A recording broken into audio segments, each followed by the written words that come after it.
Ladies here in the DR. I'm your host, Bridget. Joining me today is none other than attorney Mr. Johan Confidante. Thank you very much for being here today. Thank you very much for the invitation. It's a pleasure to be here. Again, I have to tell everybody, this was our lawyer when we bought our property here in Cocota in October 2018. Wow, time went by fast. Yeah, time October goes very fast. 2018. So, everybody wanted to know about legal representation here. So, you're the only lawyer that I've had any firsthand contact with. So, I wanted to just, have you on the show and have you answer a few questions so they can be familiar with, because a lot of people are coming. Well, thank you very much for the invitation, and I'll be really, really happy to answer all the questions, all the legal questions on how to buy property, how things should be done in the Dominican Republic. Oh, wow, cool. It'll be a pleasure, yes. Okay, now, Mr. Confidante, now, were you born and raised here in the Dominican Republic? Yes, I'm actually from La Romana, which is a city about about 40 minutes from here. Okay, 40-minute not drive. far. La Romana. Yeah, not that far, not at all. Very good. Now, Yeah. do you live in the Punta Cana area, or do you go back and forth? No, I live in Punta Cana. I Okay. live in Punta Cana. Yeah, just close by, right by the airport. Okay, very good. Yes. Now, how long have you practiced law? Everybody wants to know. Yeah, well, I've been in the law practice for the last 10 years. Okay. 10 years, yes, I've been in the practice, yes. Now, there's not a university here in Punta Cana, right? So it's Santo Domingo, Higüey, where was it? Especially 10 years ago, there were Right? not much. We don't have what we have here. 10, 12, 15 years ago, we didn't have as many things that we have now. Mm-hmm. But I went to school in Santo Domingo. Okay, Domingo, in Santo yes. Domingo. Very good. And Santo Yeah. Domingo is 2 hours away. And is Santo Domingo our capital city? Santo Domingo, it is our capital city, yes. Okay. It is our It's the capital city, yes. Good. Yes. All right, and now I want to ask you, what has been or what effect have you seen on the economy here in just the Punta Cana area based on the pandemic, because of the pandemic? Well, if you see what is supposed to be happening at this moment in time, we're supposed to be in low season right now. Right. If we didn't have the pandemic. However, the economy, because of the pandemic, is slowed down a little bit. But myself and so many other people are doing business at this moment in time. Right. Yeah.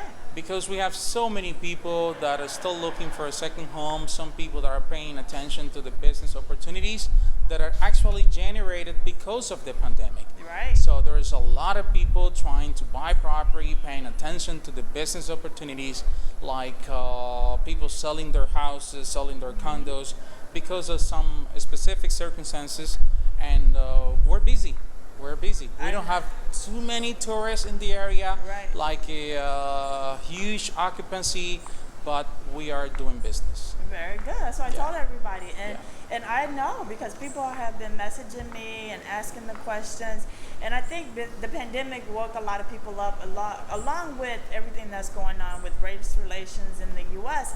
People are like, I got to get out of here. And they see our videos and they're like, you guys are happy in the Dominican Republic. So they're trying to get here. Well, especially because this is a touristic area where people will have lots of things to do during the day. We're still practicing the social distance. We're wearing the mask right? everywhere we go. But still, we do have a little bit of freedom. People still can go to the beach. People still can go Right. to different places. Again, practicing the social distance. But Yeah. we do have lots of freedom. And especially here in Punta Cana, we've been blessed.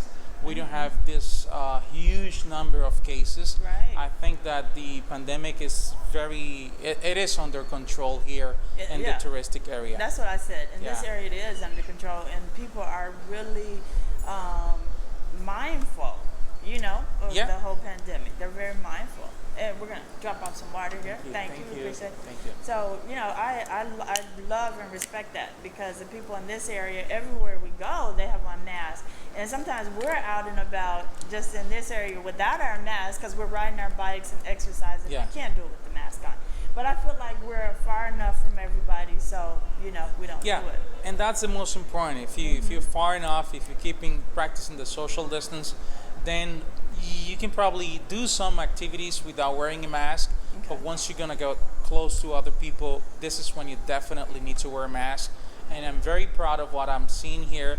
Everybody's wearing masks when they get close to people, when they go to supermarkets, if people go to any activity where you have to get close to other people. I'm very proud of what I'm seeing here. Definitely. Now, let me ask you, are you strictly a real estate lawyer, or do you do all legal services? Well, I don't do all legal services, but my office will provide a lot of services, a lot of legal services, especially business, corporate lawyer, real estate, and immigration law. We have good. 3 practice. This is the main thing we do, these 3 things.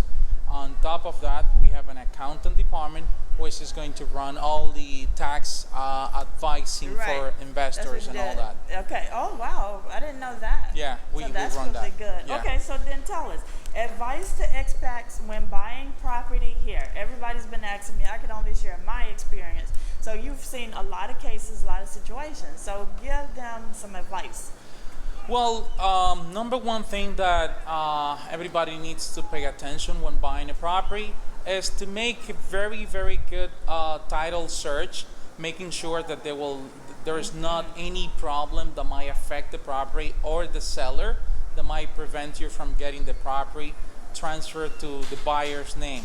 That will be like the main key. The main key will be that the due diligence that we have to do on the property. Right. See the chain of custody, making sure that there is no lien, that the property is free and clear. When a lawyer performs a due diligence, what we're paying attention is to possible existing problems. If there is any problem that might affect the property or might affect the owner. This is basically the whole key of this. Then when doing the walkthrough, make sure if there is any defect, that there is anything that is not working properly, that before you make the offer, you want to include in that offer that the offer will be subject to this X thing will be replaced or fixed. It is very important. It is very important. This is generally speaking like the main advice that I can give, because the legal part, once you hire an attorney, we will take care of all the legal side. We will take care of that. Now, the due diligence, that sounds like a lot. So let's say somebody's got cash, they find their property. What are they looking at on a turnaround time for due diligence? Well, if there are not any major situation, like everything is in order, a due diligence will be performed in sometime within 2-3 weeks. Oh, wow. That's really 2-3 good. weeks, yes. Okay, very good. And then you said the walkthroughs. Now, the problem that we had when we bought our property, the utilities were not on. Oh, you had a problem. Yeah, it wasn't really a problem, a situation. The utilities were not on, and she wasn't willing to get the utilities on. So that's why we ended up getting a really good deal too, everybody. But she wasn't. Is that normal? If they're out of the country, the utilities are off. Do they not have to get the electricity turned on for you to check the AC, for you to check the stove, that type of thing?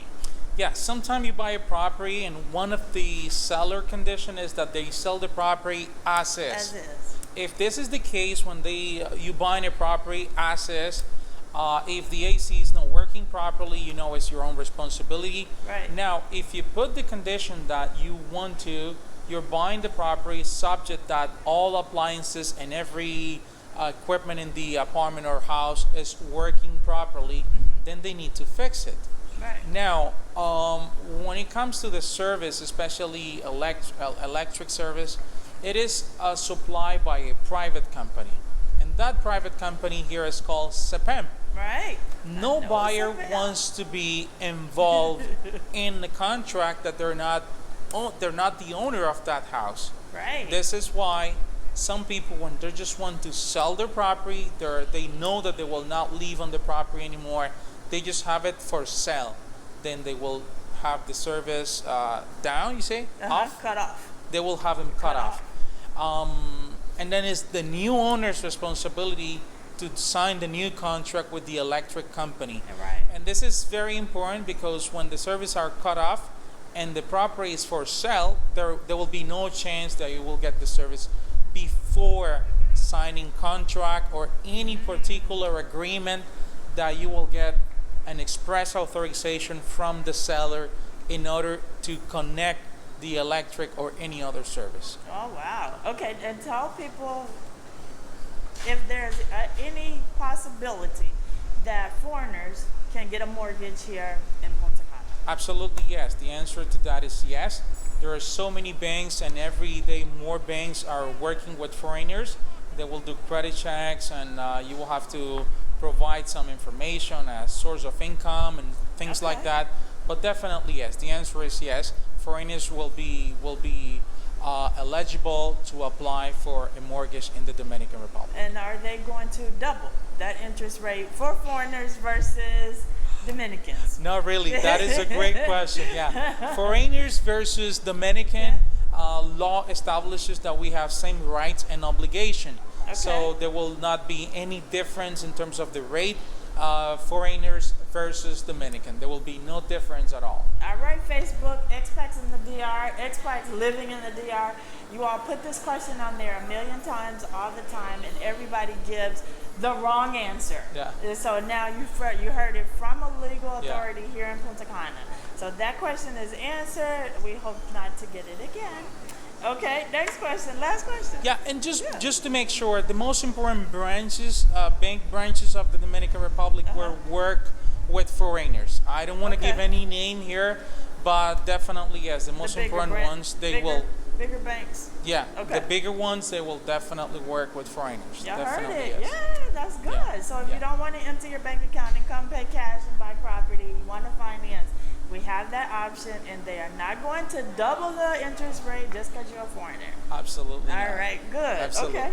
And then your thoughts on why so many expats are choosing the Dominican Republic? Well, that's what makes me happy. Look, right? My show, I've had like 15 people out here since we moved here that have moved after us. Well, that is a great question. I think the main reason is because of people, happy buyers like you, are giving good comments about the Dominican Republic, and that's why I'm busy as well. That's why I'm happy as well. So I'm happy to have all this expat coming here and investing in the Dominican Republic. So the answer to that will be just because of happy buyers like you. I agree. That will be the answer.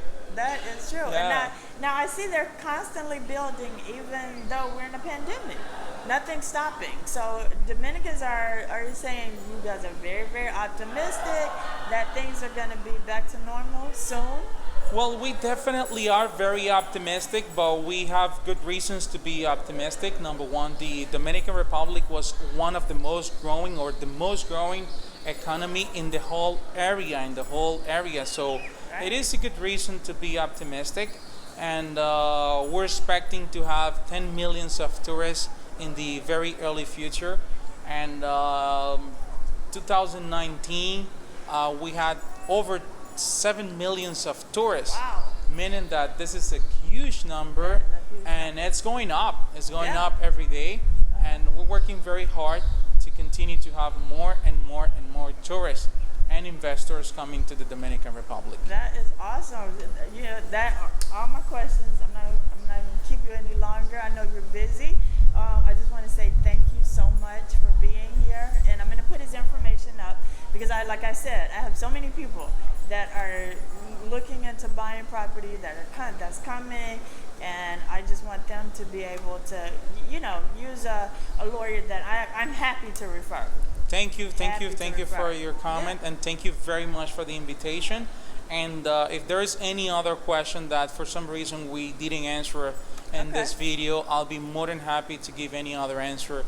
They can either contact answer their questions through your YouTube channel, or just they can somehow. I'm open to give answers to any question that might be in the interest of I'll buyers. put your information on there, so if anybody needs legal representation that's already here in the Punta Cana area, because I always see people asking for a good lawyer, especially a real estate lawyer in the comments. So I'm going to put it there. But that is it. I want to thank everybody again, as always, for watching Ebony Ladies in the DR. We're right here on YouTube every Thursday, 9 p.m. Eastern Standard Time.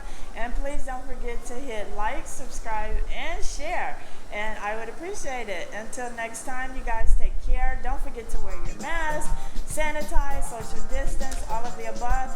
And all of you Americans out there, please do not forget to vote. You still got time to register if you need to. Until next time, have a good day.